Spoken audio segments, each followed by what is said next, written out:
Hello, my friend. The world of magic, filled with legends and ancient tales, is opening its gates once again. Tonight, in the Gryffindor dormitory by the crackling fireplace, I will share another story with my friends. Join us, for the magic is about to come alive. In the quiet stretch of autumn that wrapped itself around Hogwarts School of Witchcraft and Wizardry, the castle seemed to breathe with secrets. The wind hummed through the battlements, whispering old songs to the leaves tumbling down from the forbidden forest. Chimneys puffed lazy wisps of smoke into the gray sky, and owls drifted silently across the turrets. Beneath all this, in a hidden place where few ever ventured, trouble stirred. It began, as it often did, with James Potter and Sirius Black getting bored.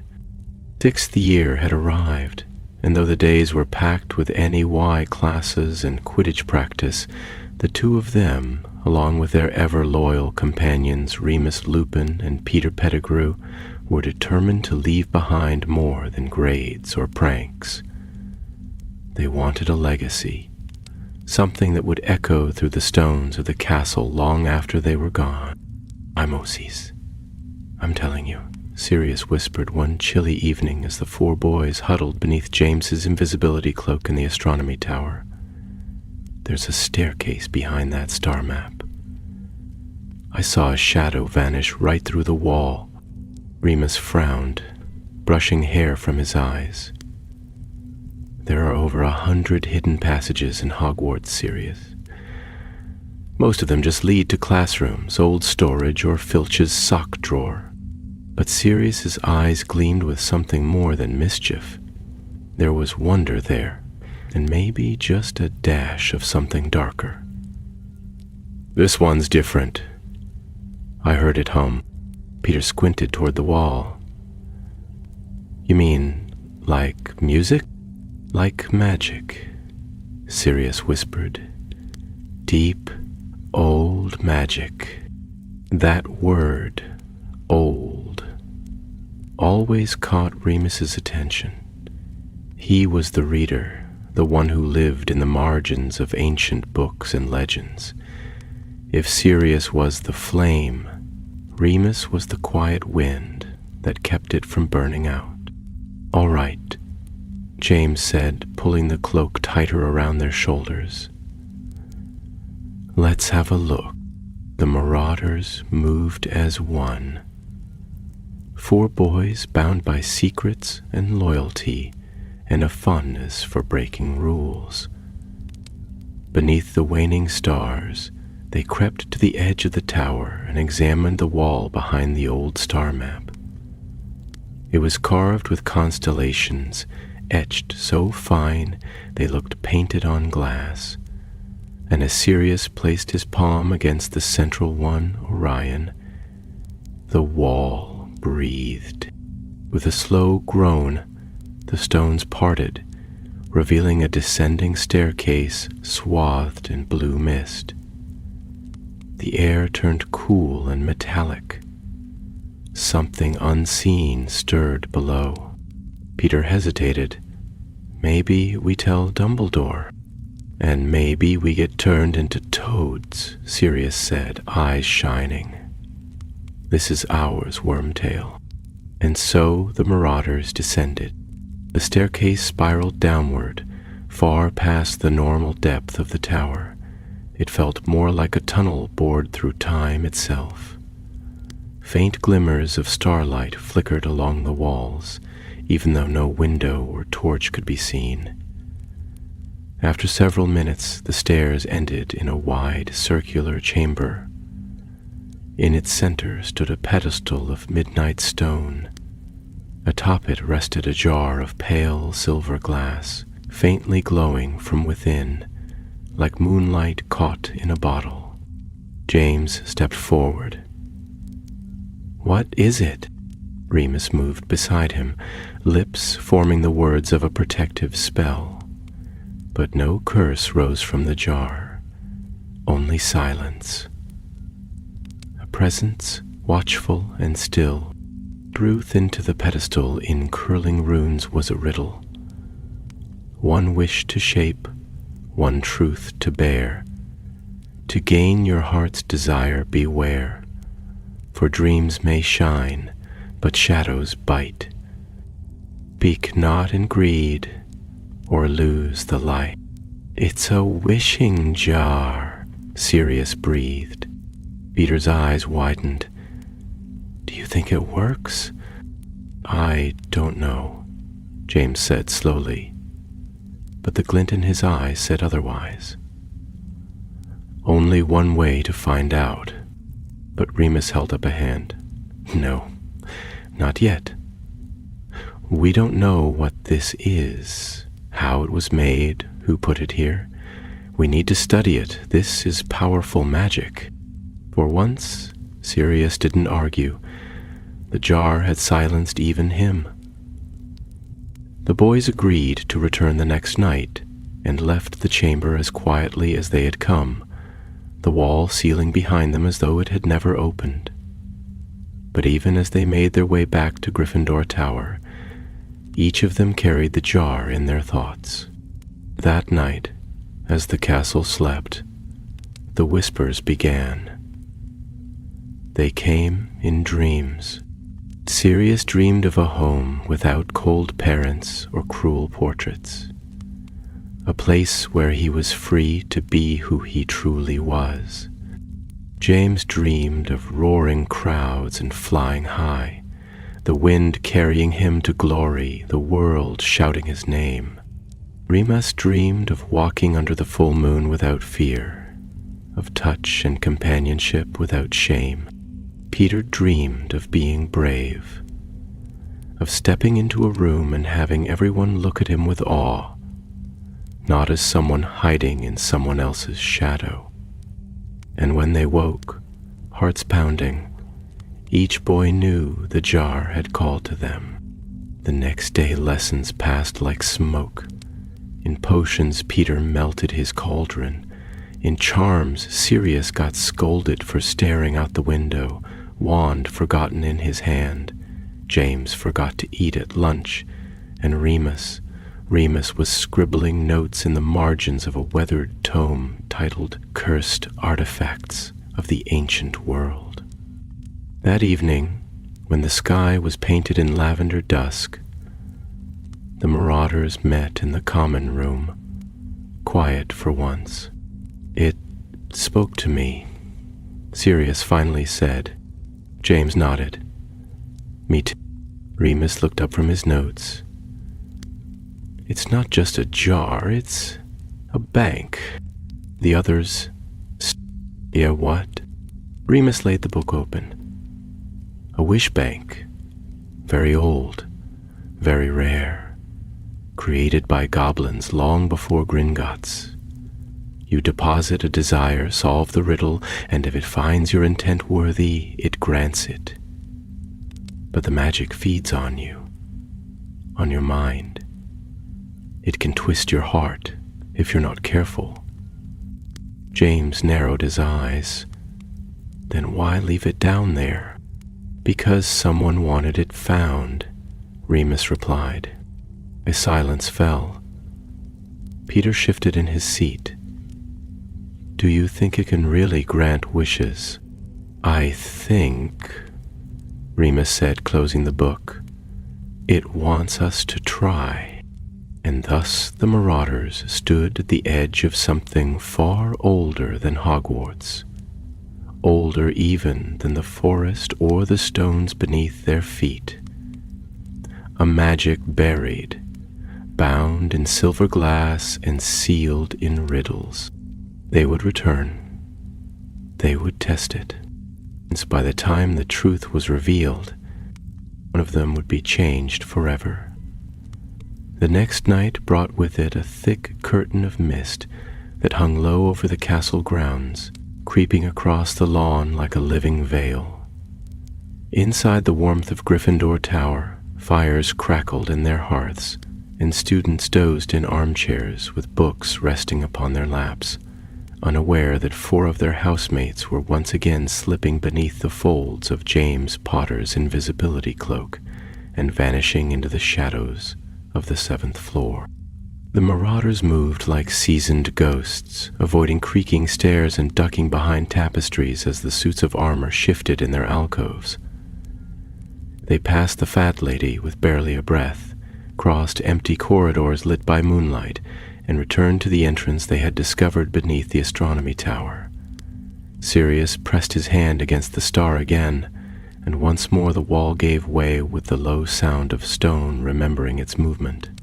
Down they went, the spiraling steps guiding them into the belly of the castle. The air was colder tonight, as though the jar itself could sense their return.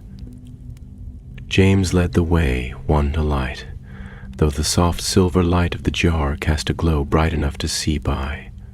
When they reached the chamber, the jar was just as they had left it, resting serenely atop its black pedestal, pulsing faintly as if in rhythm with a hidden heartbeat. Remus stepped forward cautiously, opening the leather-bound notebook he had brought from the library. Its pages were filled with scribbled Latin, diagrams of wards, and fragments of translated goblin glyphs. He ran his fingers over the riddle again. Wish to shape one truth to bear, he murmured aloud, tracing the words slowly. That line's different from how most goblin-crafted artifacts are described. It implies sacrifice, something given in exchange, not just cleverness. James glanced at Sirius, who was studying the jar with narrowed eyes. What do you reckon it wants, then? A secret? A truth we're not proud of? Sirius looked thoughtful, but his voice carried that old, familiar edge of challenge. Or maybe it just wants someone bold enough to ask. Before Remus could protest, Sirius reached out and touched the jar. There was a sudden shimmer in the air, like heat waves rising from stone. The chamber darkened, not physically, but in some strange, unreal way that felt more like a shift in perception than in light. The room didn't vanish, yet it seemed as though it had fallen away, as though they now stood somewhere else entirely. The jar began to glow brighter, silver light flaring to gold. Sirius's hand remained on the glass, though his expression changed from defiance to something closer to awe. He didn't speak, but his eyes darted around the room as though seeing something none of the others could. Sirius? Peter's voice was a whisper. What's happening? Sirius blinked, then stepped back, breaking contact. The glow faded. The chamber returned to normal, but the look on his face was anything but. Stole it, he said quietly. My wish. Remus's fingers tightened around his notebook. What did it show you?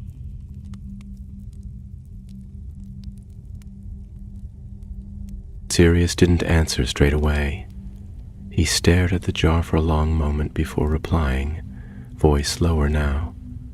It was a house, warm fire, people laughing, no shouting, no portraits watching me, just peace. James exchanged a glance with Remus. That was not a vision Sirius ever would have shared aloud without prompting. The jar had reached deep.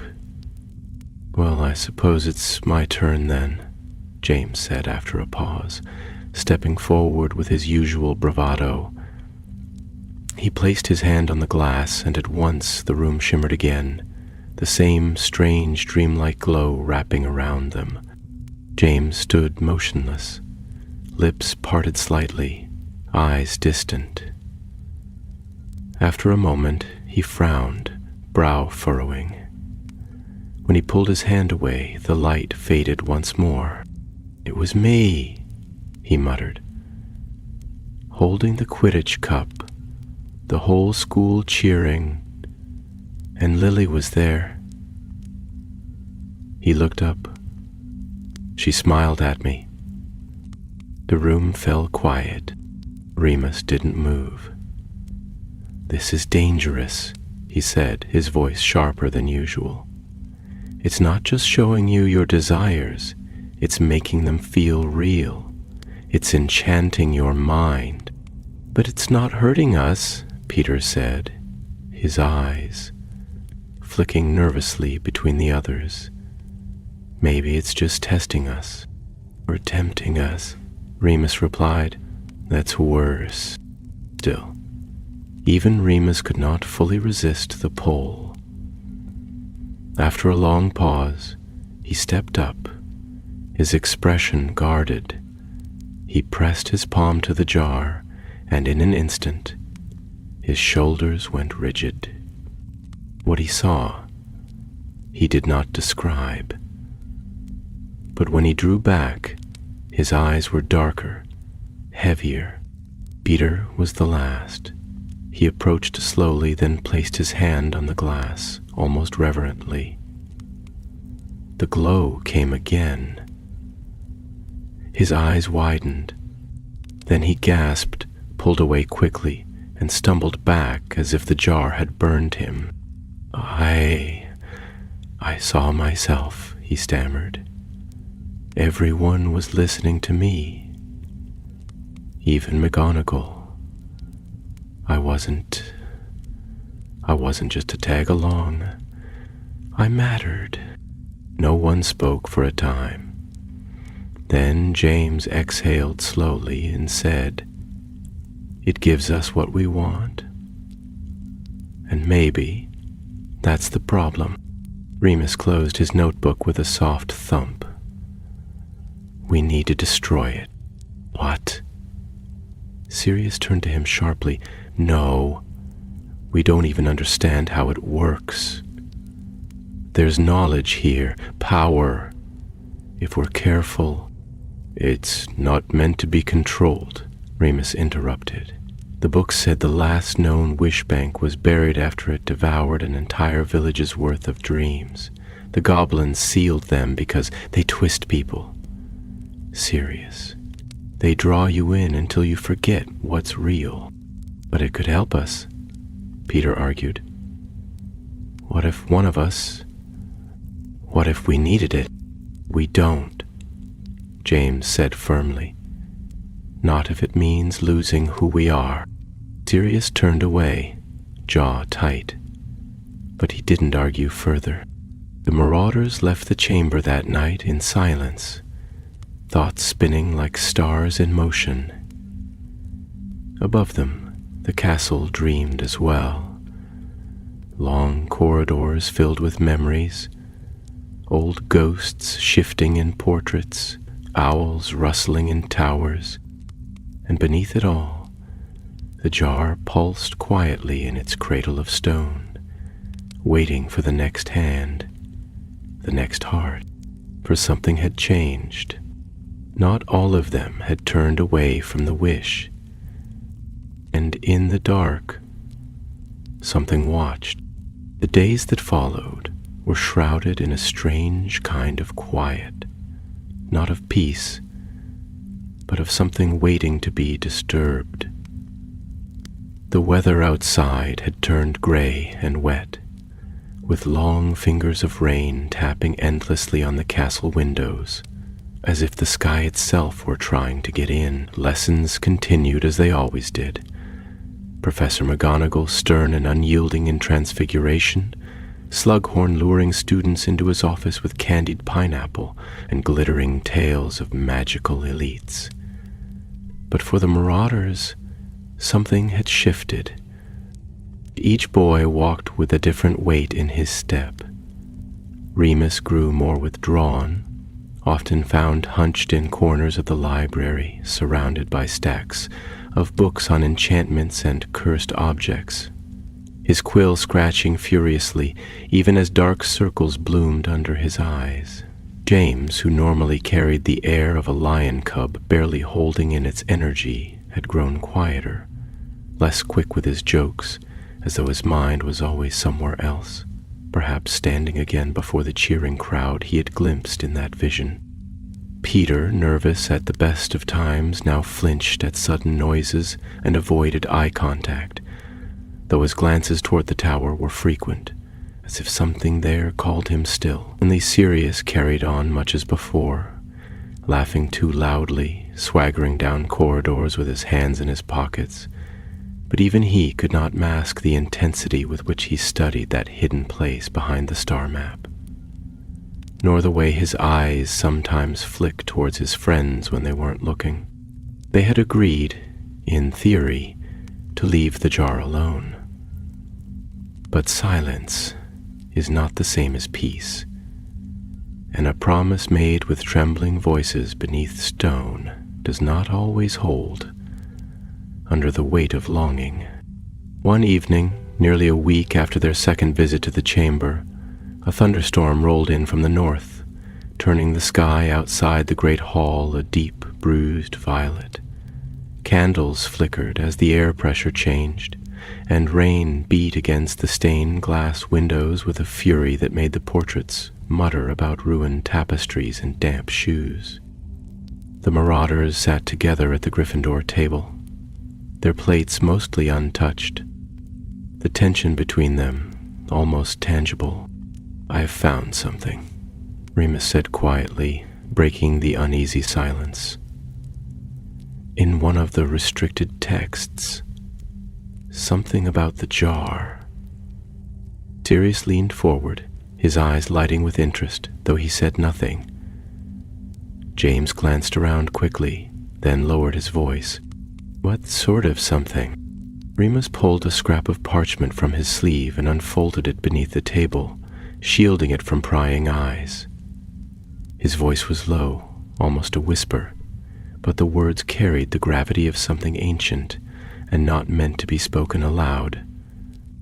"It was created as a prototype," he said, "by goblin artificers who believed that mortal desire was a form of power that could be stored. The first models were just containers, nothing more than magical siphons. But one of them, one called Halgren the Black, built something different. A sentient jar, one that didn't just store desires but fed on them." "Fed?" Peter echoed, his voice cracking slightly. Remus nodded. "It doesn't just reflect what you want. It studies you, it tests you, and if you pass, it grants your wish. But only if you're willing to pay the price."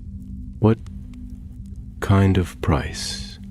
Sirius asked, his voice steady but his gaze sharp. Remus hesitated. "He didn't say, just that no one ever made more than one wish. Not because they couldn't, but because they didn't survive the first." For a long moment, no one spoke. Thunder cracked above the castle, and a shudder ran through the stones. Around them, the great hall carried on. Laughter, forks on plates, the rustle of feathers as owls swooped in through the high windows. But at the Gryffindor table, the world had grown smaller, heavier. James finally looked up, his hazel eyes serious. "So, if it's feeding on our desires and showing us visions, then it's already started." Remus nodded grimly. "We triggered it the first time we touched it, and now it's watching us," Sirius murmured, glancing toward the enchanted ceiling, waiting for one of us to make the wish. Days that followed became stranger still. James began dreaming more vividly, waking in the middle of the night with the echoes of a roaring crowd still ringing in his ears. Once, he awoke to find himself standing at the window with his wand in hand, though he didn't remember getting up. Peter stopped speaking during meals, his eyes fixed always on some distant point. In class, he would scribble notes furiously, only to look down minutes later and find he had written the same sentence a dozen times in a row. Sirius was caught one morning trying to enter the astronomy tower before sunrise, alone, the map clutched in his hand and no clear memory of how he got there. Even Remus, careful and measured, began to miss details in his reading, his mind returning again and again to a vision he would not speak of, not even when pressed. It was James who finally broke the silence. "We can't just sit around waiting for it to strike," he said one night as they gathered in the common room after hours, the fire casting long shadows across the stone. "If we leave it down there, someone else might find it, someone who doesn't know what it is, or worse, someone who does." "We could tell Dumbledore," Peter offered weakly, though he didn't sound convinced. Remus shook his head. "No one's supposed to know it exists. If we admit we found it, we'd have to explain why we didn't come forward sooner, why we touched it, and even if he forgives us, he might not be able to destroy it. If it's truly sentient, it might resist." Sirius stood, pacing in front of the hearth. "Then we destroy it ourselves, before it takes hold." "But how?" James asked. "If it's protected by enchantments that powerful, it won't just shatter like a glass of pumpkin juice." "We go to the source," Remus said after a pause. "If the book was right, and the goblins buried it, they didn't just bury it in stone. They sealed it beneath a vault, not at Gringotts, but in a forgotten bank hidden in the forbidden forest, a place called Gralthorn Hollow." James raised an eyebrow. "How do you know that?" "I found a map," Remus replied, pulling a folded piece of ancient parchment from his robe. "Or rather, a piece of one. It's incomplete, but if we can find the rest, we might be able to trace where the vault is hidden." The fire crackled, spitting sparks into the air. "So that's the plan then?" Sirius asked. "We raid an ancient goblin bank that's probably booby-trapped, cursed, and guarded by Merlin knows what?" James grinned, the old light returning to his face for the first time in days. "Sounds like a proper Marauder adventure to me." Peter, however, did not smile, and later that night, long after the others had gone to sleep, he sat alone by the window, staring out at the dark line of the forest far beyond the castle walls. He didn't see the owl watching him from the trees, nor did he hear the whisper that curled through the glass. "Make your wish." October slipped into November with little fanfare, save for the sudden descent of frost and the smell of wood smoke that lingered in the halls like an old familiar perfume. Students began wrapping their scarves tighter as they trudged across the grounds, and Filch muttered more than usual as he mopped up muddy boot prints and barked at first years for tracking leaves into the entrance hall. Yet amid the shifting seasons, the Marauders were focused on something far removed from the ordinary rhythms of school life. Their days were consumed not with essays or lessons, but with secret meetings, scavenged maps, and midnight journeys into the restricted section, where Remus had developed a disarming smile that, paired with his prefect badge, opened more locked cabinets than it should have. Their mission had grown clearer with each passing day. The jar, now understood to be a living artifact with its own will, was drawing them towards something ancient and buried.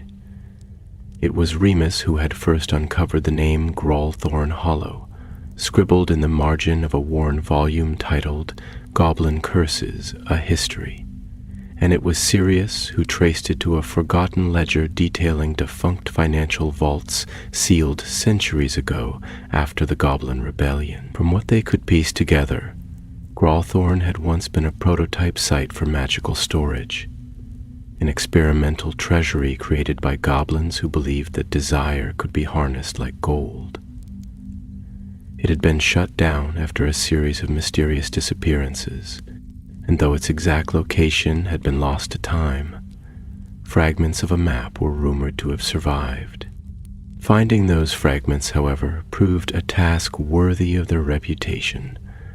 Over the course of several nights, they explored hidden corners of the castle rarely walked by others, climbing into crawl spaces behind the clock tower, sneaking into long-sealed classrooms, and navigating a disused potion lab below the third floor, where the walls still reeked faintly of burnt sage and spilled elixirs. It was Peter who uncovered the first piece, tucked behind the frame of a portrait that no longer spoke, depicting a goblin in fine robes whose eyes followed them long after they had moved on.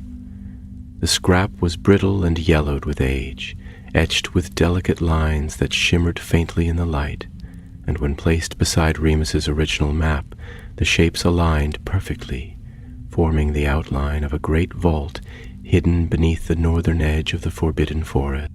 But their success only deepened the unease between them. Though they moved together, planning and plotting as they always had, a silence had settled over their friendship like a thin layer of frost. James caught Sirius watching him once in the dormitory mirror, not with suspicion exactly, but with the wary gaze of someone measuring a weight they could not yet name. Remus grew short-tempered, snapping at Peter when he misplaced a book, and Peter in turn became more withdrawn, mumbling excuses, avoiding direct answers, and vanishing for hours at a time without explanation. Only the looming task ahead kept them bound tightly together, a mission too dangerous to face alone and too urgent to abandon. One night, as the wind howled outside and the Gryffindor common room emptied of all but a few upper-year students pretending to study, the four boys gathered near the fire. The map, now nearly complete, lay spread across the floor, its lines flickering in the firelight.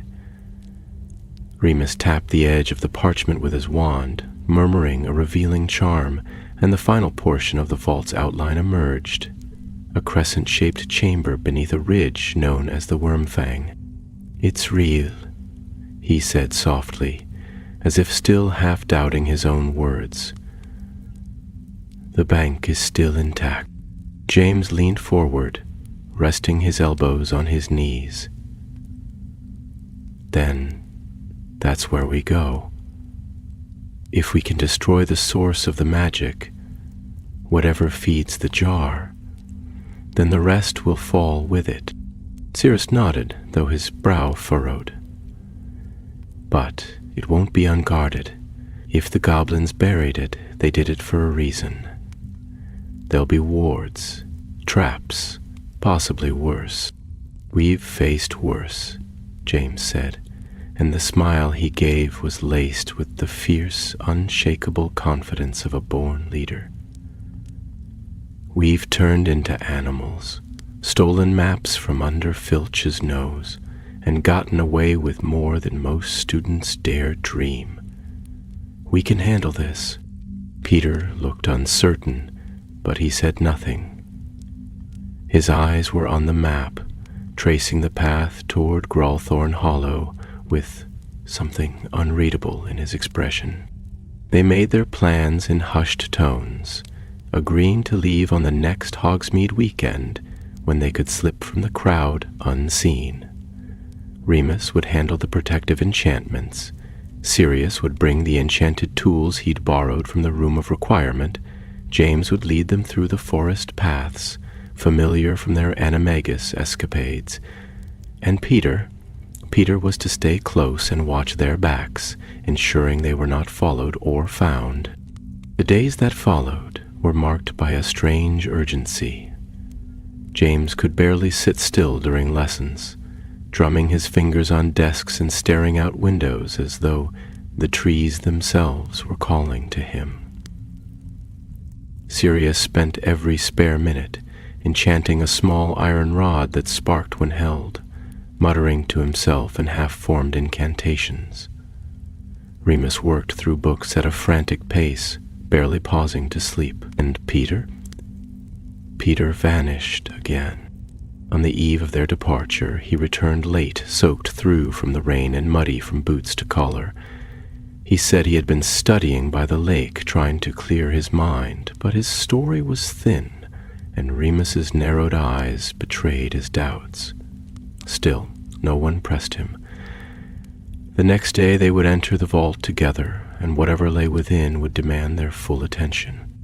And so it was that when the sun rose on the Hogsmeade Saturday, casting golden light across the dew-laden grass, the Marauders were ready. They joined the line of students trudging toward the carriages, but slipped away before reaching the gates, ducking beneath the invisibility cloak and darting toward the edge of the forest.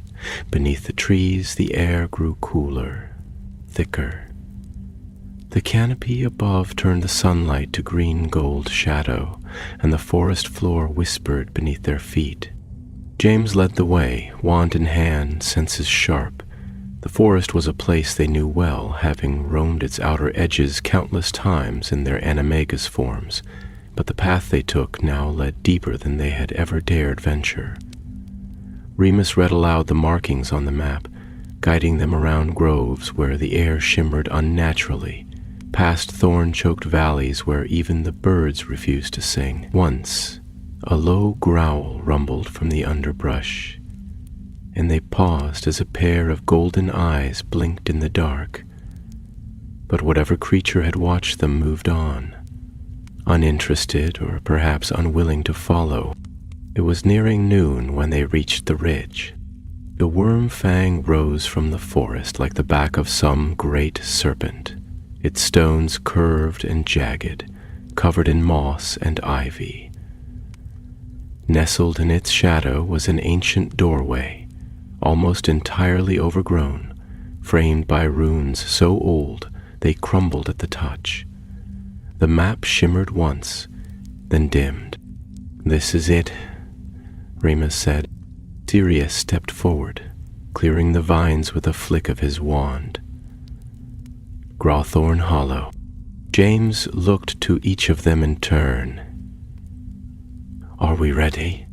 Peter nodded, though he did not meet anyone's eyes, and together the Marauders crossed the threshold into the vault below, unaware that the jar had already begun its final game, and that one of them had already made a wish.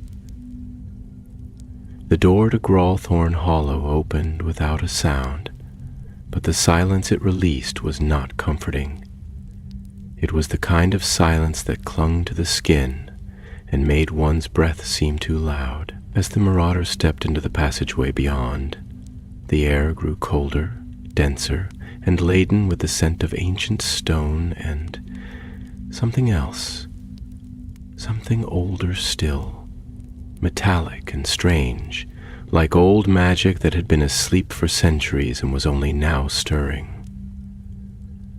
Their footsteps echoed as they descended the steep staircase carved directly into the rock, the walls narrow and sweating with moisture. Pale blue runes flickered faintly along the ceiling, casting just enough light to see by and reminding them, with every step, that this place was not meant for wizards. When the stairs finally ended, they found themselves in a vast antechamber, its floor etched with concentric circles of goblin script, spiraling inward toward a single pedestal in the center.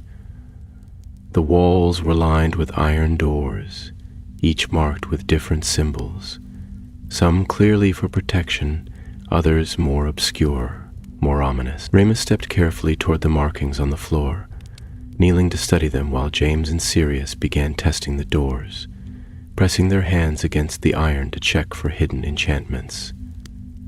Peter hung back, eyes darting about the chamber, flinching at the sound of every echo.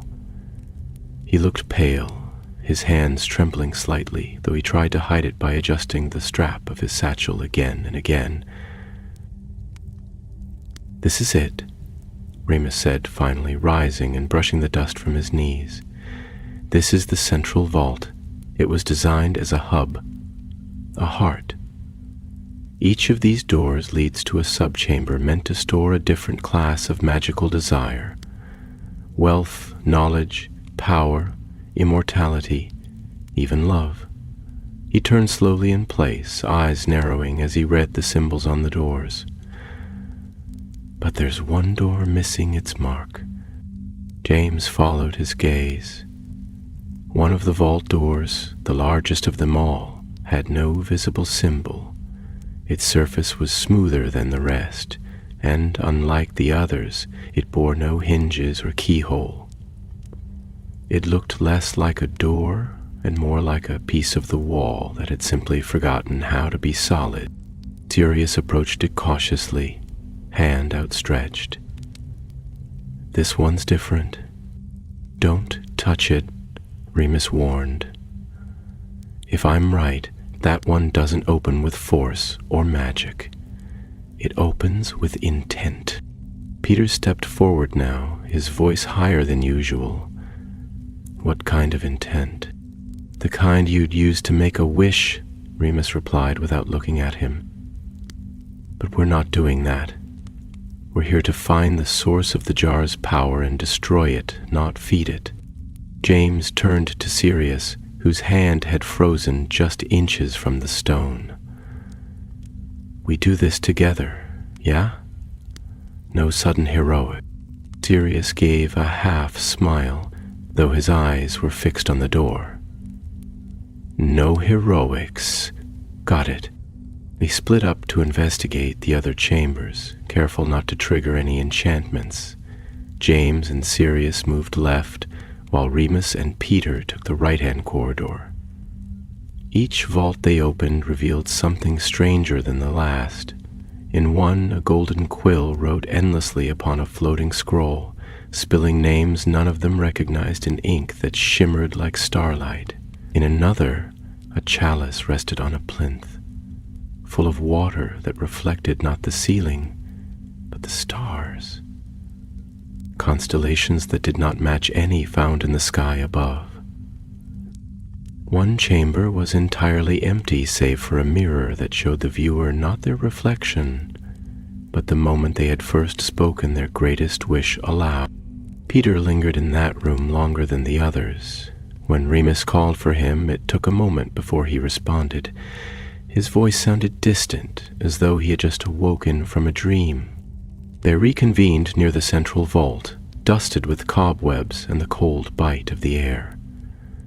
Sirius was frowning, arms folded tightly across his chest. "Nothing in those other chambers is active. It's like they've been drained." Remus nodded slowly. "Because all the magic's been drawn into this one, the heart of the bank." James stepped closer to the smooth door, now pulsing faintly with a light just beneath the surface, like something living trapped beneath the stone, pressing upward. "Then this is it. Whatever powers the jar, it's behind this wall." For a long moment, they stood in silence. The magic in the air had grown heavy, like the air before a lightning strike. Every breath felt thick, every heartbeat loud. Peter shifted on his feet, his hand brushing the inside of his cloak.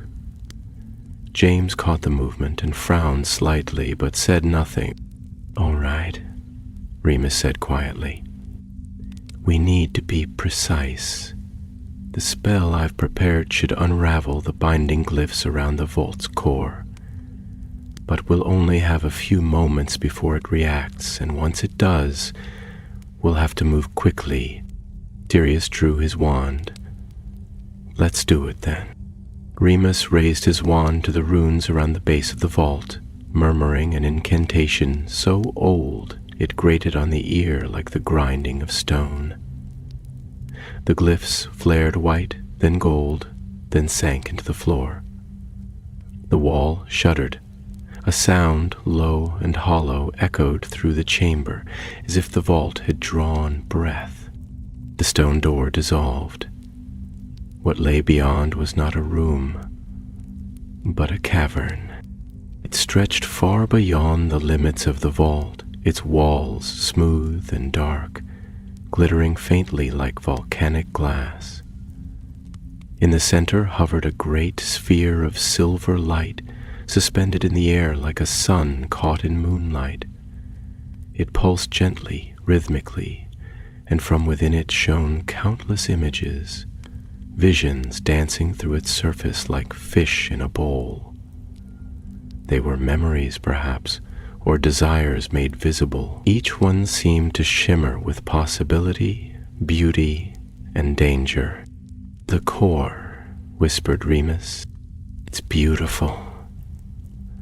Peter murmured, stepping forward. "Don't touch it," James warned, grabbing his arm. But Peter didn't listen.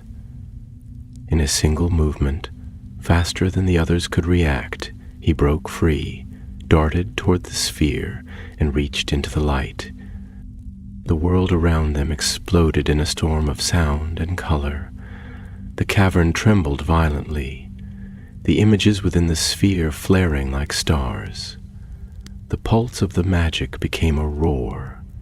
James and Sirius were thrown backward by a wave of force, crashing into the stone. Remus tried to shield himself, crying out as arcane fire licked across the floor.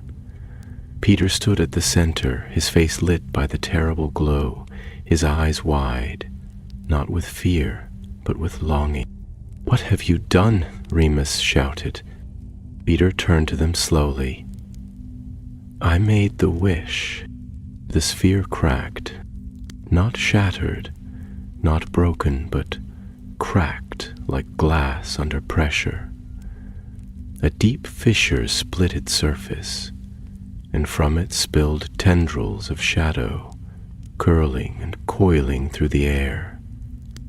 The sphere dimmed, flickered, and then, with a sound like 1,000 whispers, collapsed in on itself, vanishing into nothing. For a moment, nothing moved. The silence that followed was complete. Then the vault began to fall apart. The collapse began with a groan so deep it seemed to rise from the very roots of the earth, a sound ancient and full of warning, like the last breath of something buried too long. Dust spilled from the ceiling in thick clouds as the stone walls shuddered, cracking in jagged lines that pulsed with dull red light. The enchantments, woven into the vault centuries ago, delicate as spider's silk but far stronger, had been disturbed by Peter's wish, and now, unraveling at last, they came undone with terrible force. James staggered to his feet, coughing from the choking dust, and hauled Sirius up beside him. The ground tilted suddenly beneath them, and one of the great iron doors tore from its hinges and slammed into the floor with a sound like a gong. Magical energy shimmered across the broken runes, wild and uncontrolled, sparking from wall to wall. Remus was on his knees, clutching his side where a fragment of stone had struck him, but his wand was still in hand, glowing faintly as he muttered protective charms through clenched teeth. "Peter!" James shouted over the rising din, eyes fixed on the figure still standing at the center of the ruined vault. Peter turned slowly as though in a trance, his face bathed in fading silver light. Whatever he had seen, whatever vision the wish had granted him, was gone now, but its echo remained in the dazed, haunted look in his eyes. "I didn't mean to," he said, though his voice lacked conviction. "I only wanted just one wish, one small thing. That's all." Sirius moved toward him, wand raised. "You broke the core, you idiot. The whole vault's coming down." "I thought it would be different," Peter murmured, backing away as cracks split the floor around him. "I thought it would listen to me." "It did," Remus said, struggling upright. "That's the problem." A jet of crimson light erupted from the ground where the sphere had hovered, arcing like lightning toward the ceiling. For a moment it held there, suspended in the air like a burning thread of fate, and then it lashed outward in a ring of power that shattered the walls completely. The Marauders were flung backward again, slammed against the stone with bone-jarring force as the vault tore itself apart. Pillars crumbled. The runes along the floor flared once and vanished. The ancient doorways leading to the sub-vaults melted into the walls as the bank sealed itself with desperate magic, trying to contain the breach. James reached Sirius first and dragged him away from a collapsing arch. "We've got to move, now," he shouted, his voice hoarse from the dust. Remus had already pulled Peter to his feet and was half carrying him toward the stairway, wand raised above their heads to deflect falling debris. The four of them sprinted for the exit, the chamber crumbling behind them, the once pristine vault now a ruin of smoke and shattered spells. The stairs groaned beneath their weight, shaking as though the very foundations of Grawlthorn Hollow had been unbound, and the climb back to the surface became a battle of breath and footing. They burst from the hidden doorway beneath the Wyrmfang just as the final tremor shook the ridge. Behind them a great gust of air surged upward, and the ground split open with a low, thunderous crack. Dust and stones billowed into the sky, and with a sound like a sigh from the earth itself, the vault was swallowed, buried once more beneath the forest. For a long moment, none of them spoke. They stood among the trees, panting, covered in soot and blood and dust, staring back at the place where the goblin bank had once opened its mouth. The forest was unnaturally still, as if the woods themselves were holding their breath, waiting to see what would emerge from the ruin. James turned slowly toward Peter, who had slumped against a tree, trembling. "What did you ask for?" Peter didn't look up. "To matter," he said softly. "To be more than just the one who follows. To be brave." Sirius laughed bitterly, though there was no humor in the sound. "And look what it cost." "It's not over," Remus said, wiping blood from the corner of his mouth. "The vault is sealed, but the magic was released. Part of it escaped when the sphere cracked." James looked sharply at him. "You're sure?"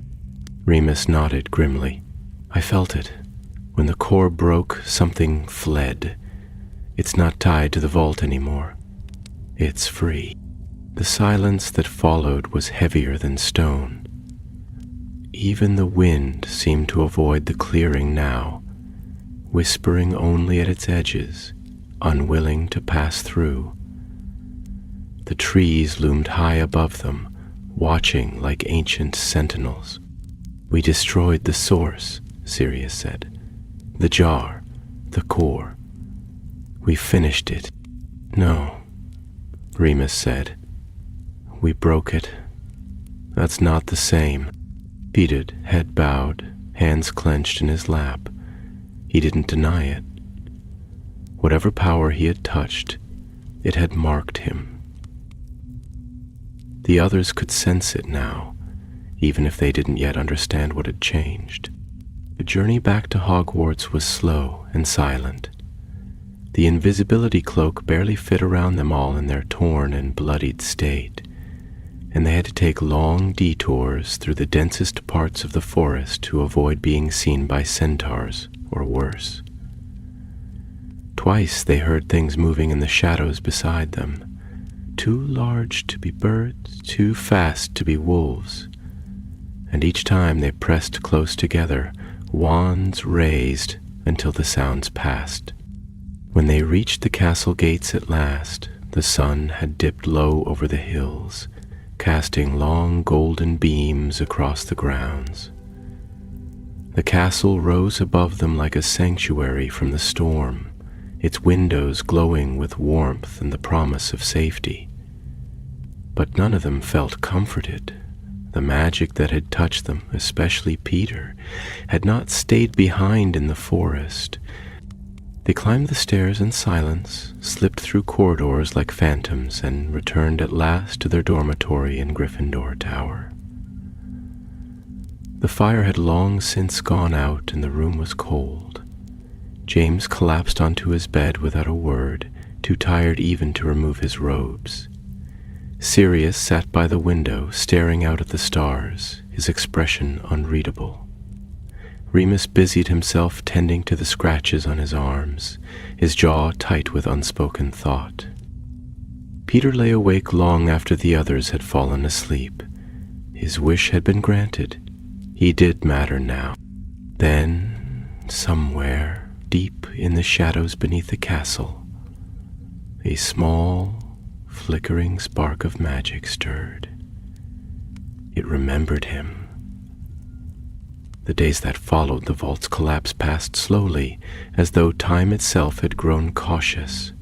Hogwarts remained unchanged on the surface. The bell still rang for lessons.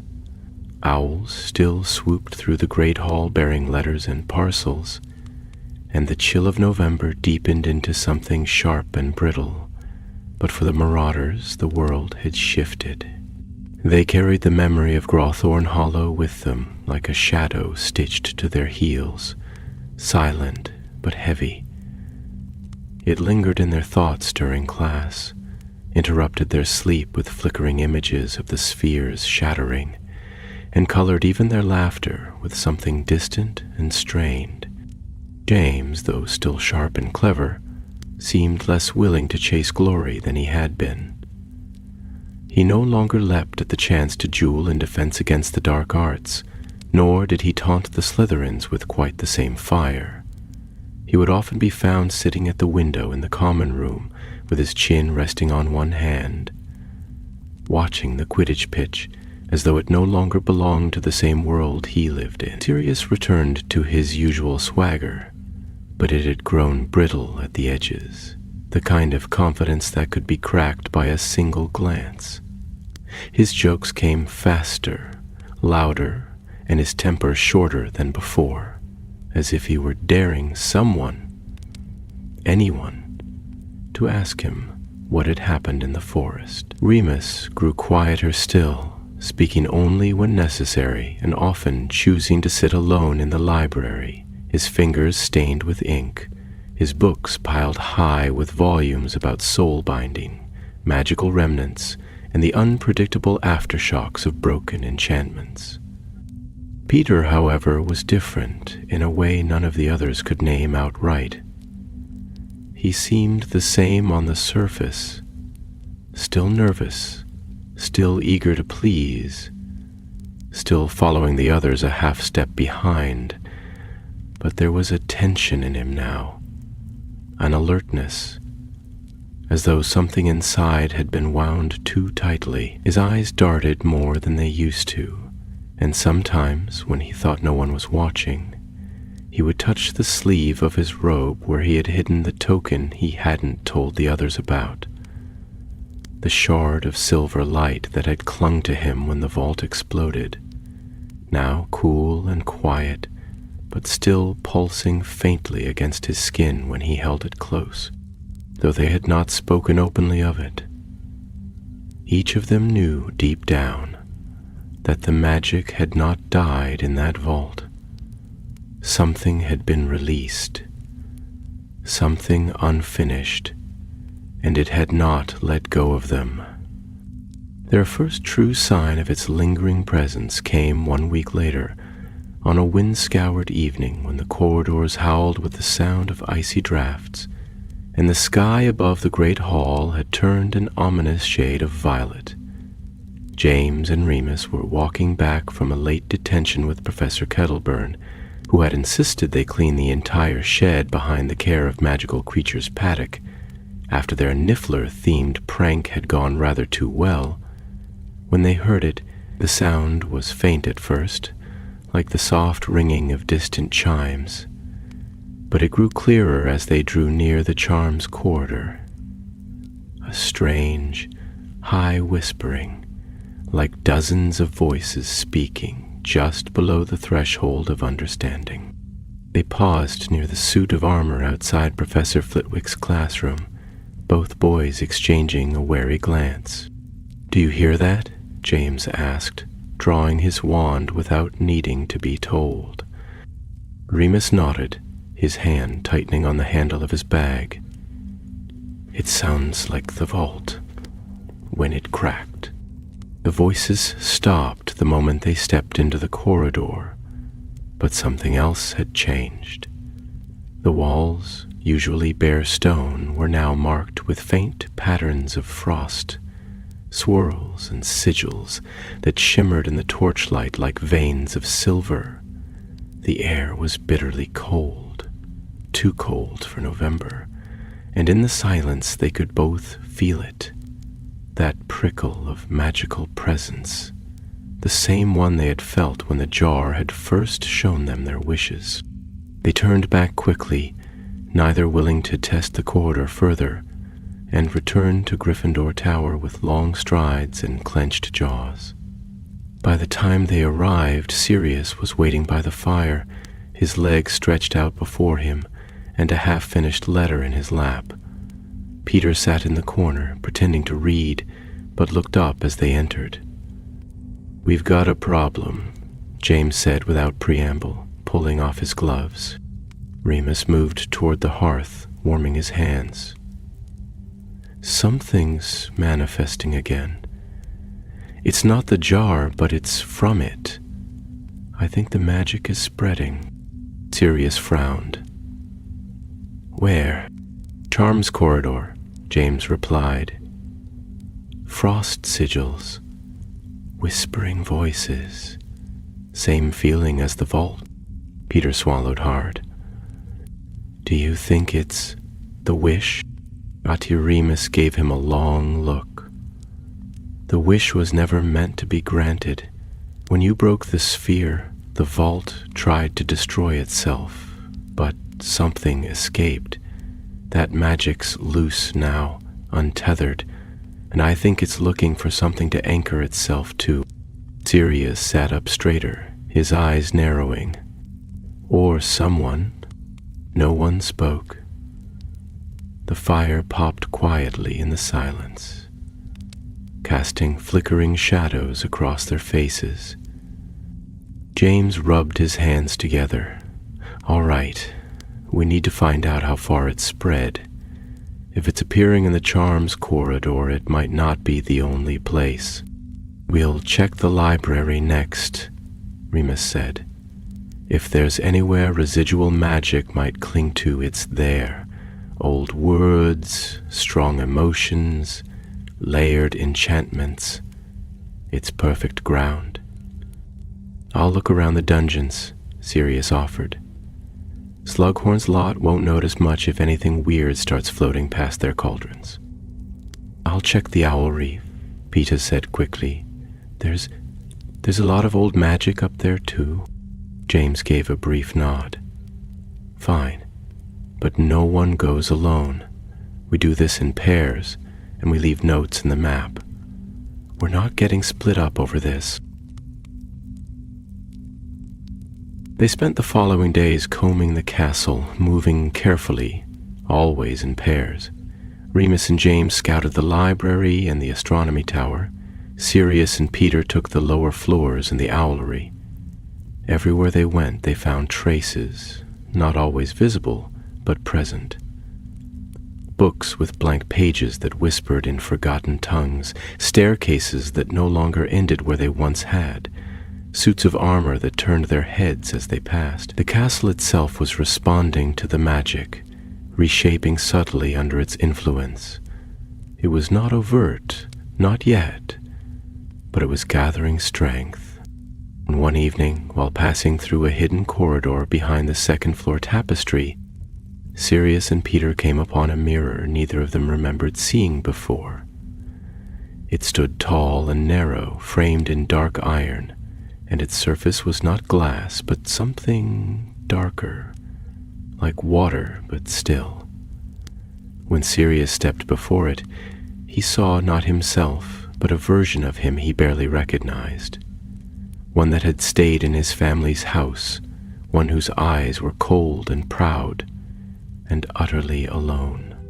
Peter saw nothing in the mirror at all, just emptiness. They left the corridor without speaking, but the silence between them was no longer companionable. That night, the Marauders' map flickered. It did not fade. It glowed. The names upon it, dozens of them scattered across the castle, shifted slightly, as though stirred by an invisible hand. Then, for a single moment, all of the names disappeared, save 4. James Potter, Sirius Black, Remus Lupin, Peter Pettigrew, and in the center of the map, scrawled in silver ink where the room of requirement did not yet exist, a new word appeared. Were your son? The map did not lie. It never had. That was the pact the Marauders had made with it when they first etched their names into its enchanted parchment, their promise woven into every secret passage, every inked heartbeat of Hogwarts. And so, when the map revealed the word Wisher, neither a name nor a place, but a title, it unsettled them in a way no ordinary magic could have. It was as though the castle itself had acknowledged the presence of something that should not be, something that had never belonged.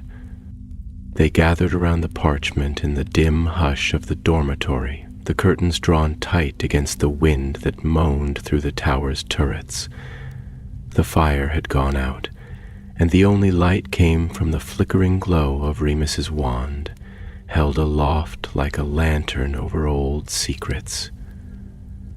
The word remained, its silver ink gleaming faintly, pulsing once every few seconds like the slow beat of a hidden heart. None of them spoke at first. They simply stared, the silence growing heavier with each moment. "It's watching us," Remus said at last, his voice hushed but clear. "Or maybe it's marking us. The map tracks people. It shows names, movement, presence. But this isn't just a name. It's a title. A label given by something else." James folded his arms, brows drawn. "What would do that? The castle?" "No," Remus replied. "The castle reflects what it's given. This came from the magic we disturbed. From the jar. From the vault. It's naming the one who made the wish." There was no need to look at Peter. He stood slightly apart from the others, arms wrapped around himself as though cold, his gaze fixed not on the map, but on the floor. He hadn't denied it, not since the vault, not since the moment they had watched the sphere shatter and the world change around them. And yet, there had always been a gap between truth and consequence, and now that gap had narrowed to a point. "I didn't know it would follow me," he said quietly, barely above a whisper. "I thought it would end there, in the forest. I thought once the vault collapsed, it would all go away."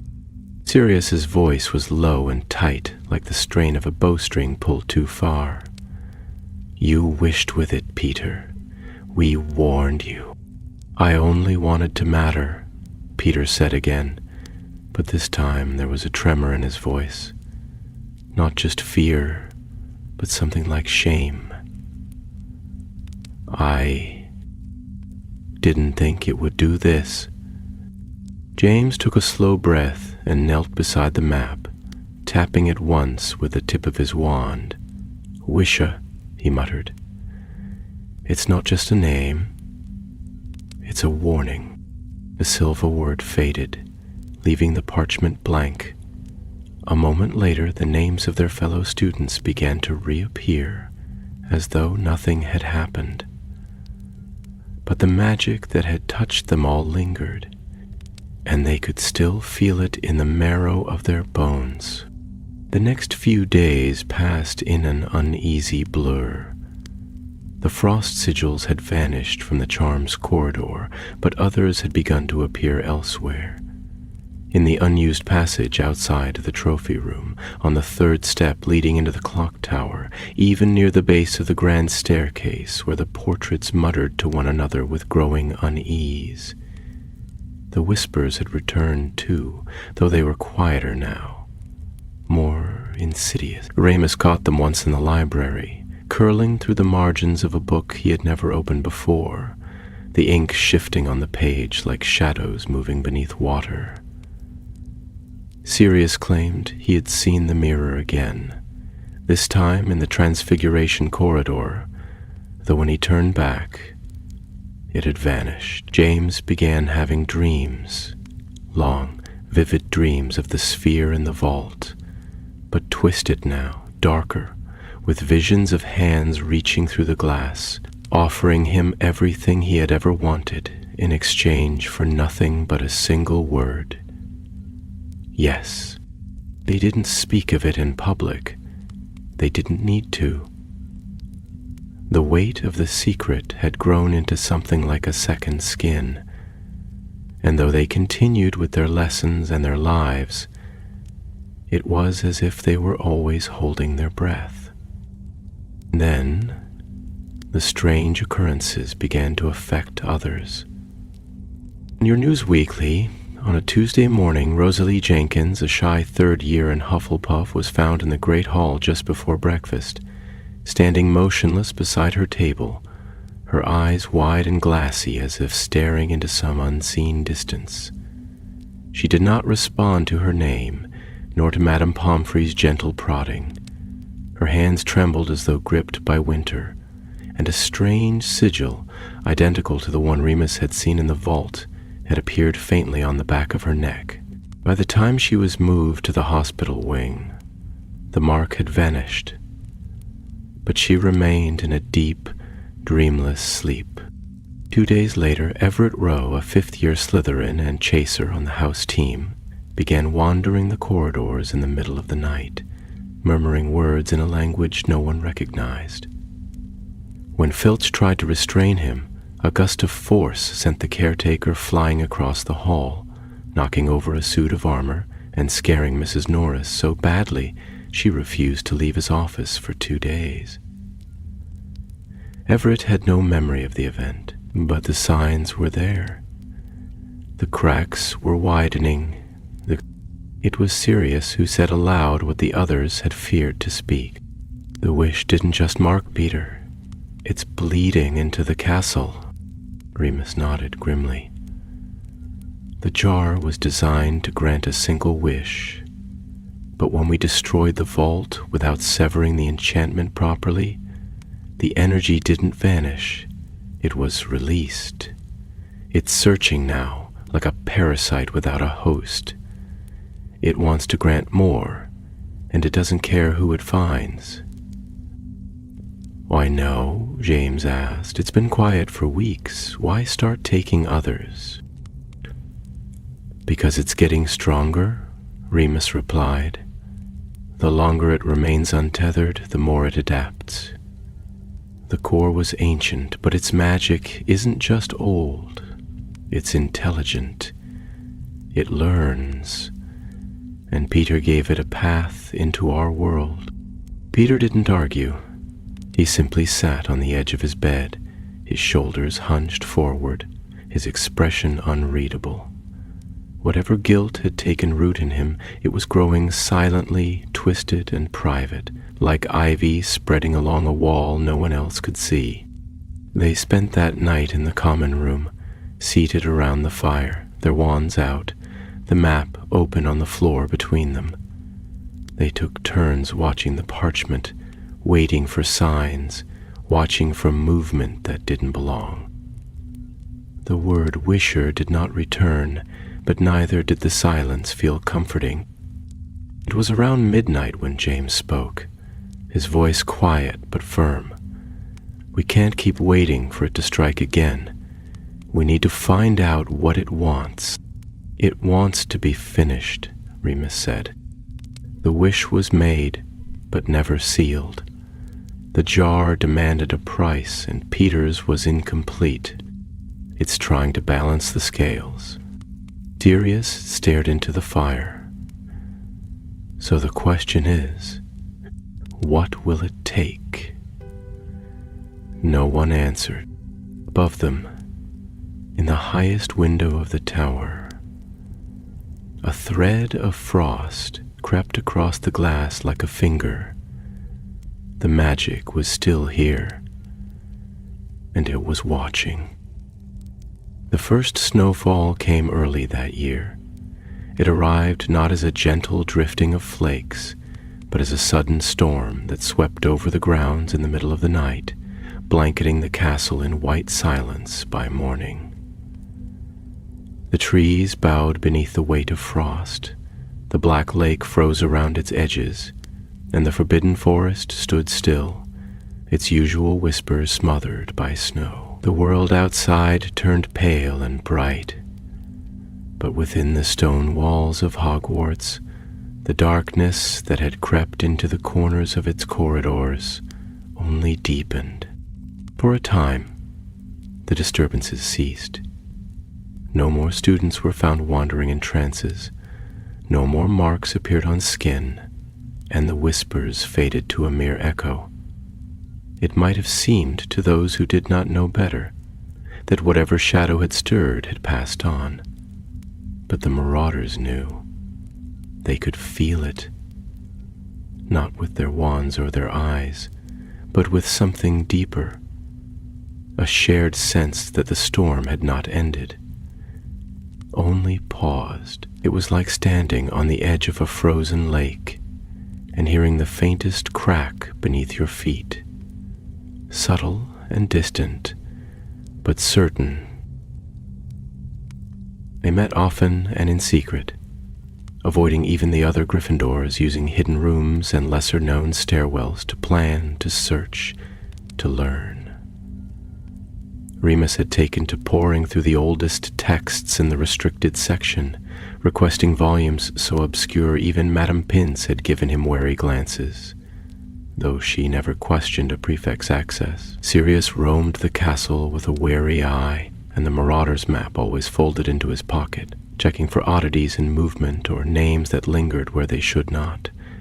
James, ever restless, spent his hours retracing every secret passage and tunnel they had discovered over the years, listening for the faint trace of the magic that had once answered their call. And Peter, though quieter than before, never missed a meeting. He said little, offered less, but watched with a keen, unreadable gaze that did not waver. It was on one such night, deep in the forgotten chamber behind the statue of Gunhilda of Gorsmore, that Remus finally shared what he had found. The jar, he said, holding up a slim volume bound in dragonhide, wasn't the only one. James leaned forward, the firelight dancing across his glasses. You mean there were more? Remus nodded. Not like Gralthorn, not Wishbanks, but there were other vessels, objects designed to house intent, desire, even pieces of souls. Not Horcruxes exactly, but something adjacent.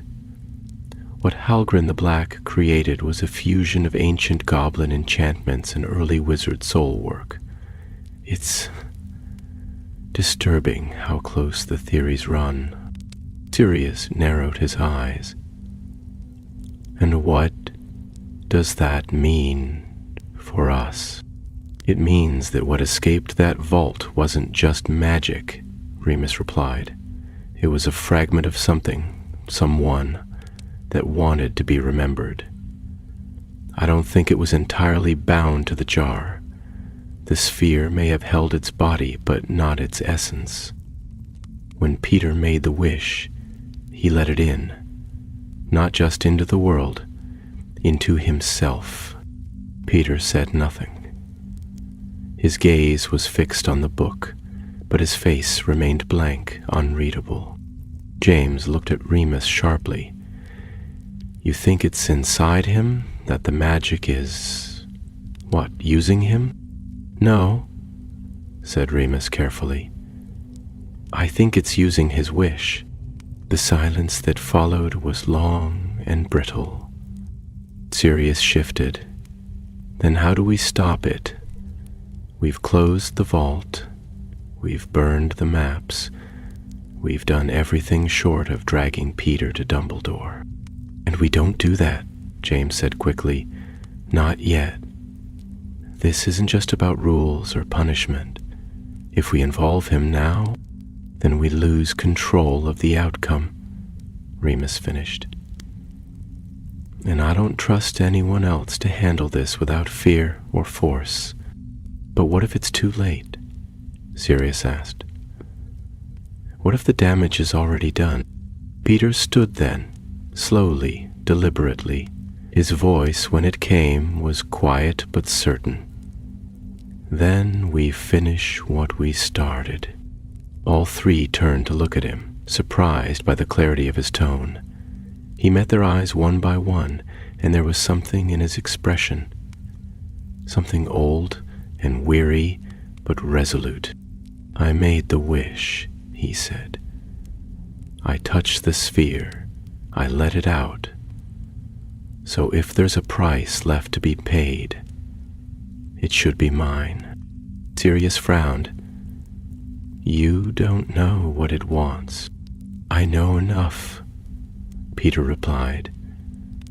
And I think I know where it is. Dona por mito exquisitimbo. They followed him that night, not out of certainty, but because they could not let him go alone. The snow fell in soft, steady curtains as they moved through the halls, unseen beneath the invisibility cloak, the castle slumbering around them. Peter led them through familiar territory, past the corridor where they had seen the frost sigils, past the empty suits of armor, up through a disused servant's stairwell near the 7th floor, and stopped before a blank wall. James stared at it, puzzled. There's nothing here. There wasn't, Peter said. But now, the wall shimmered. At first it was only a trick of the light, like moonlight on water.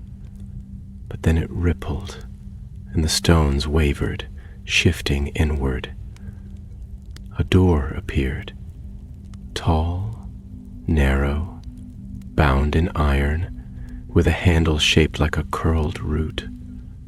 A symbol burned faintly above it, one none of them had seen before, but which filled each with the same sensation, the feeling of being watched. Peter reached out and placed his hand on the door. It opened without a sound. The chamber beyond was unlike any room in Hogwarts they had ever seen. It was vast, circular, with a high domed ceiling carved in a spiral of stone. The walls were covered in etched runes, flickering faintly with pale, silver-brewed light.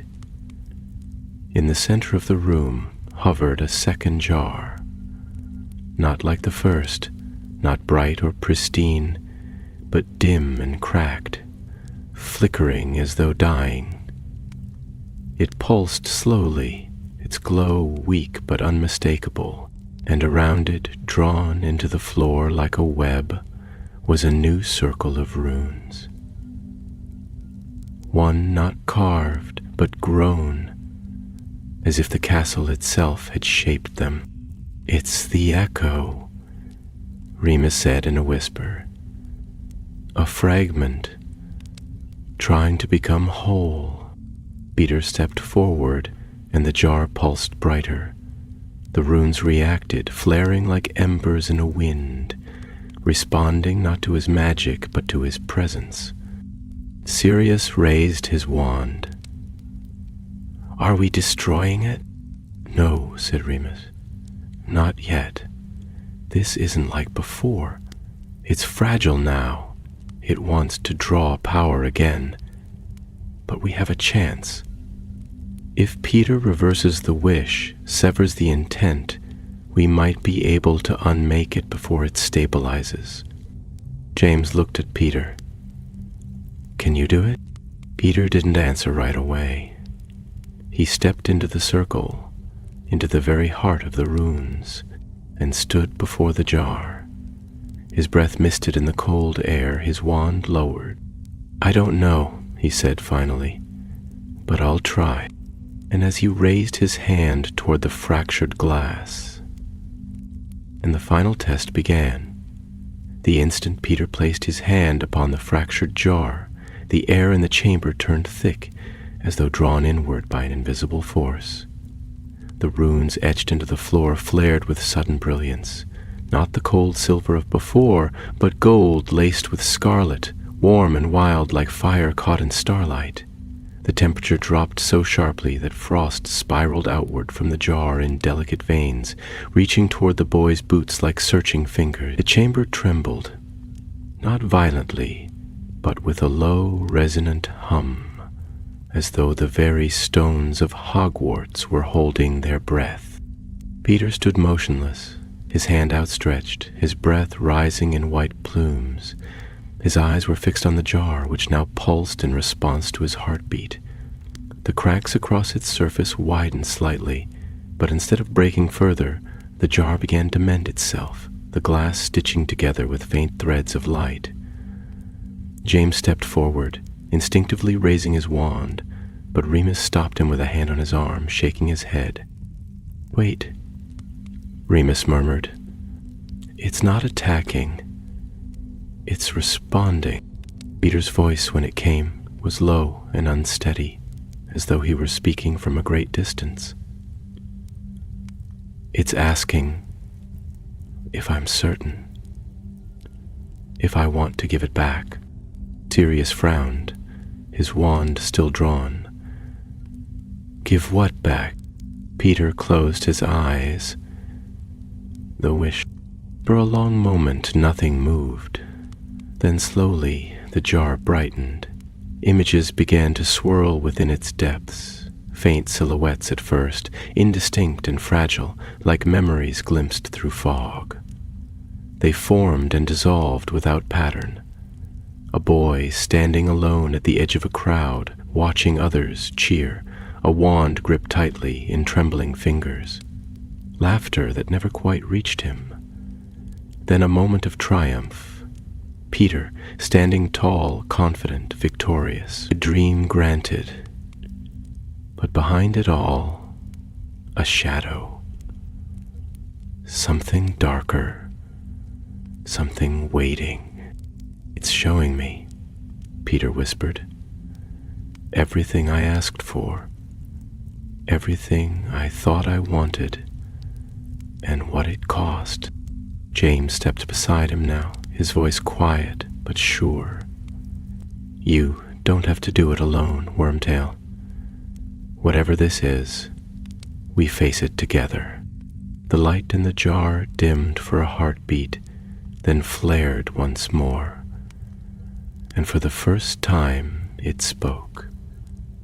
Not in words, but in thought, a voice that echoed in each of their minds, ancient and distant and cold. He wished. He was chosen. The bond is sealed. Payment is due. Peter's knees buckled slightly, but he did not fall. He clenched his jaw and stepped forward until his fingertips touched the glass. Then I break the bond. I return the wish. I choose my friends. The jar shuddered violently. The runes around them flared and pulsed, and the chamber was filled with a sudden wind that tore through their robes and whipped their hair into their eyes. The light from the jar turned white hot, painful to look upon, and the magic that had been quiet and watchful now howled with fury, no longer asking, but demanding. Desire cannot be undone. The heart cannot unmake its truth. The wish lives. "No," Peter said, louder now. "It doesn't. Not anymore." The jar cracked again, this time not with silver fractures, but with darkness, lines of shadow that ran across the surface like veins of smoke. The images within it twisted and dissolved, writhing into new shapes, visions not of hope, but of fear. Peter alone in the forest, Peter lost in the castle's endless halls, Peter vanishing into obscurity once more. But when James stepped beside him and laid a hand on his shoulder, when Sirius and Remus joined him on either side of the rune circle, wands raised, the vision faltered. "We are marauders," James said. "We don't abandon one another, even when we're fools," Sirius added with a wry smile, though his voice was tight. "Especially then," said Remus, steady and certain. Together they raised their wands, together they spoke. Not a spell, but the truth that bound them. "We solemnly swear that we are up to no good," the jar screamed. It was not a sound that echoed in the chamber, but a cry of rage and loss in the mind, a final shriek from the magic that had waited so long to be born, only to be denied.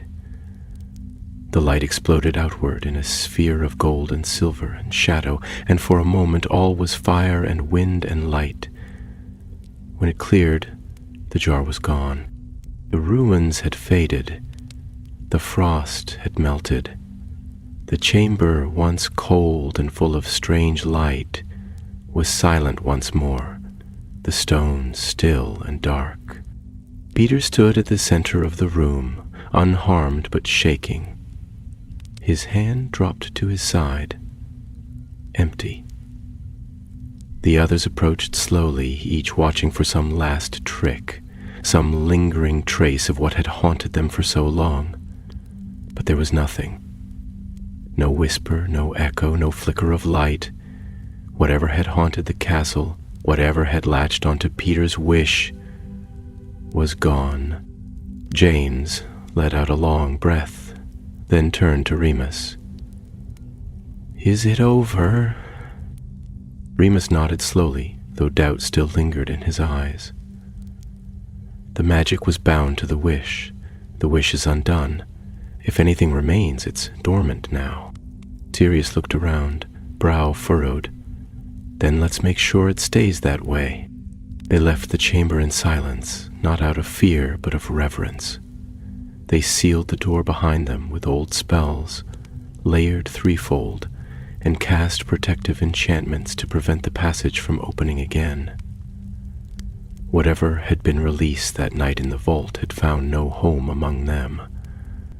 It had tempted, it had offered, but in the end, it had been refused. Back in Gryffindor Tower, the fire was still burning.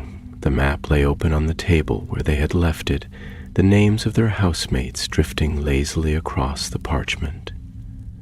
Peter looked at it for a long moment, then sat down beside it, tracing the familiar lines of the castle with one finger.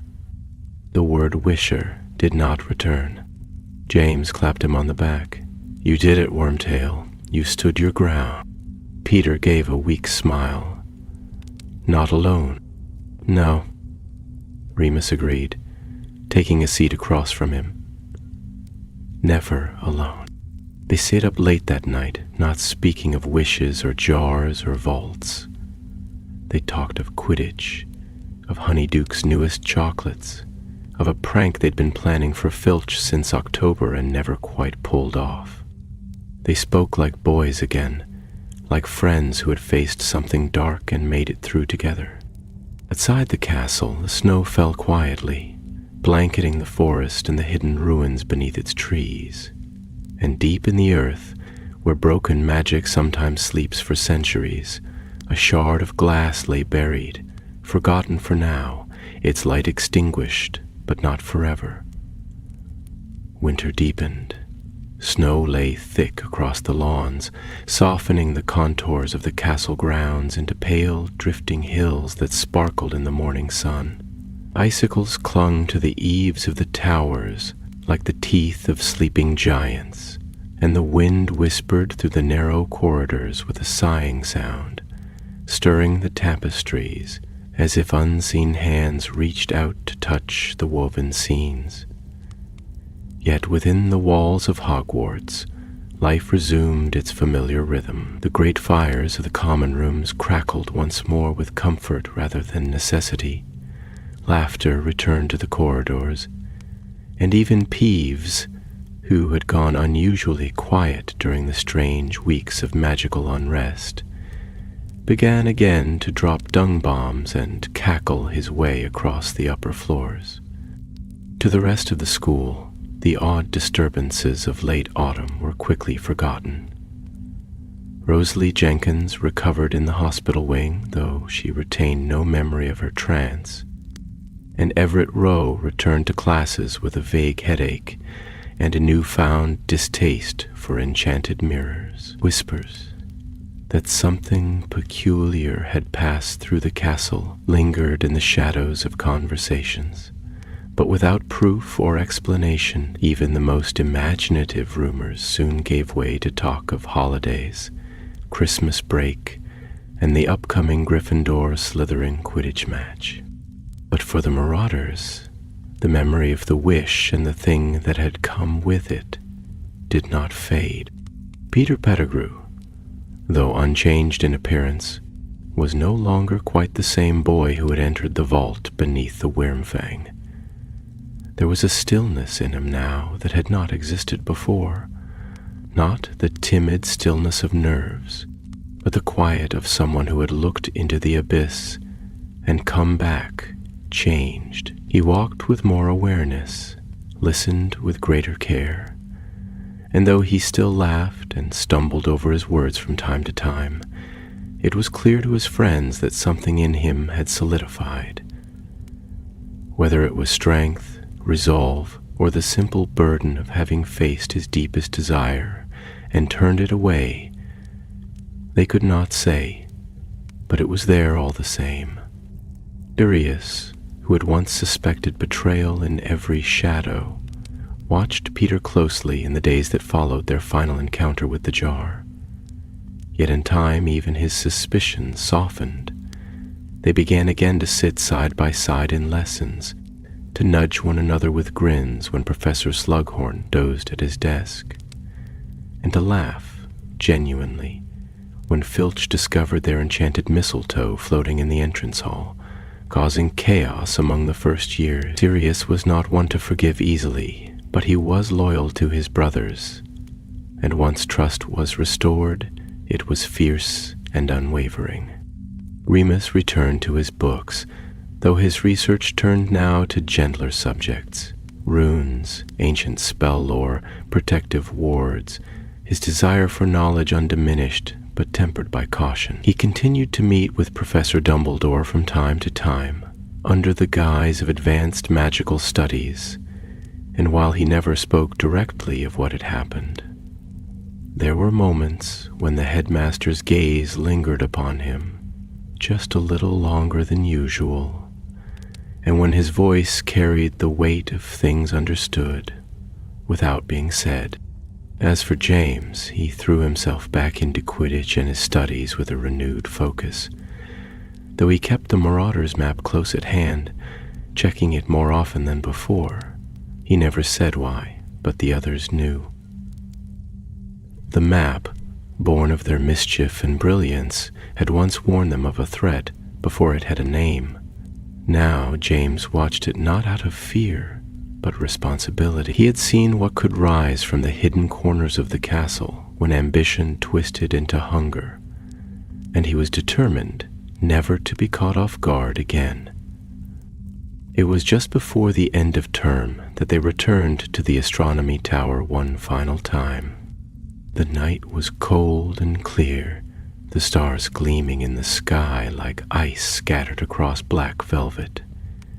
They sat beneath the same arch where they had first found the hidden staircase. Cloaked in darkness and memory, the wind tugging at their cloaks and carrying the scent of snow. The entrance to the vault had long since vanished. No trace of the star map remained, and the walls stood solid and unmarked, as if the chamber it once hid had never existed at all. "I still wonder," Sirius said at last, his voice low and thoughtful, "how it found its way into the school. Who brought it here? What they hoped to gain?" Remus shook his head. "Whoever did it must have known it was dangerous. Maybe they thought the enchantments would hold. Maybe they didn't care. Or maybe they hoped someone like us would find it," James added, his eyes fixed on the sky. Young, curious, desperate to matter. Peter said nothing, but he reached into his pocket and drew out a small, smooth stone, a pebble he had taken from the floor of the chamber before they left. Ordinary in every way, save for the fact that it reminded him of what had been. He turned it over in his hand, feeling its weight, its simplicity. "We made it through," he said at last. "Then we will again," James replied, smiling faintly. "That's what we do." They stayed there for a long while, saying little, watching the stars rise higher until the cold chased them back inside. And as they left the tower behind, their footsteps fading into the hush of sleeping corridors, the castle exhaled. Somewhere deep below, where old stones remembered things that no living creature could, a single crack sealed itself along the broken path of the vault, and silence returned to the place that had once housed Wish. Christmas came to Hogwarts with all the quiet magic of snow falling on candlelight. The castle was dressed in its finest. The great hall glittered with enchanted frost and garlands of holly. 12 immense trees stretched toward the enchanted ceiling, and the warm scent of cinnamon and pine filled the corridors.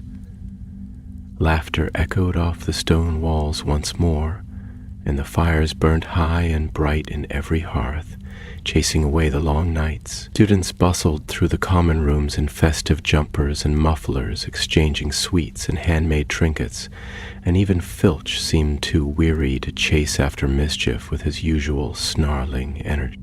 The Marauders, for the first time in weeks, allowed themselves to breathe. They remained at Hogwarts through the holidays, not by any forced design, but by quiet agreement. James claimed it was to practice for the next Quidditch match. Sirius insisted that the alternative, returning to Grimmauld Place, was beneath even the worst punishment. Remus gave a half-hearted excuse about reading in peace, and Peter, perhaps for the first time, simply said he preferred to stay. So they did, and in the calm of the snow-dusted castle, they found a kind of peace. Their days were spent in warmth and mischief. They bewitched snowballs to chase each other through the courtyard, transfigured icicles into enchanted sweets that jingled softly when unwrapped, and played exploding snap until their fingers were scorched and soot-smudged. They stole pies from the kitchens, much to the mild amusement of the house elves, and charmed the fat lady into singing carols in an increasingly off-key voice until she refused to open for anyone but them. There was still war beyond the walls, dark clouds gathering over the wizarding world, but for a short time they lived as though none of it touched them, as though they were only boys again, bound by laughter and secrets and the belief that, for now, all would be well. One night, as the sky outside filled with a gentle snowfall, and the castle hummed with the hush of sleeping portraits. James brought out the map. They had not opened it since the night the word Wisher appeared. Now as the parchment unfolded and the familiar lines of ink spiraled into place, there was a tension between them, not of fear, but of reverence. The map had always been more than a prank. It was their legacy, their mischief turned into magic, a piece of themselves woven into the very fabric of the school they loved. And when the names of the castle's inhabitants appeared once more in their small, scrawling script, when the halls filled again with the soft pulse of life, it felt like a breath they had held since autumn was finally released. Nothing unusual appeared. No strange sigils, no foreign titles, no signs of lingering magic in the shadowed places between floors. Only the castle. Only home. "It's done," James said quietly, and this time no one argued. They stayed there a while, watching the names drift lazily through the map like fireflies in the night. Then, one by one, they rose, folded the parchment, and tucked it safely away beneath a loose floorboard under James's bed, where it would rest until mischief was needed once more. That night, as the fire dwindled to embers and snow gathered thick on the tower's windows, they fell asleep not as legends or heroes, but simply as four boys who had wandered too far into something ancient and come back with a bond deeper than magic. In time, the story of the jar faded from memory. No books recorded the wish that had nearly awakened a forgotten force beneath the school. No portrait spoke of the fractured vault or the glowing core that had once pulsed with the hearts of those who dared to dream too boldly. The castle kept its secrets, as it always had, and when it shifted and changed, when new staircases formed and old doors vanished, no one thought to ask why. The door behind the star map never returned, but there were echoes, subtle and quiet, for those who knew how to listen. A faint glimmer in the stone near the astronomy tower, where magic had once passed. A hush in the air behind the statue of Gunhilda of Gorsmore, and in the forbidden forest, where the Wyrmfang Ridge slumbered beneath moss and snow, the earth remained still, but watchful. Years later, long after the Marauders had left Hogwarts, and the world had grown darker still, the vault beneath the ridge remained sealed. Buried in stone and spell, forgotten by all but the stones themselves.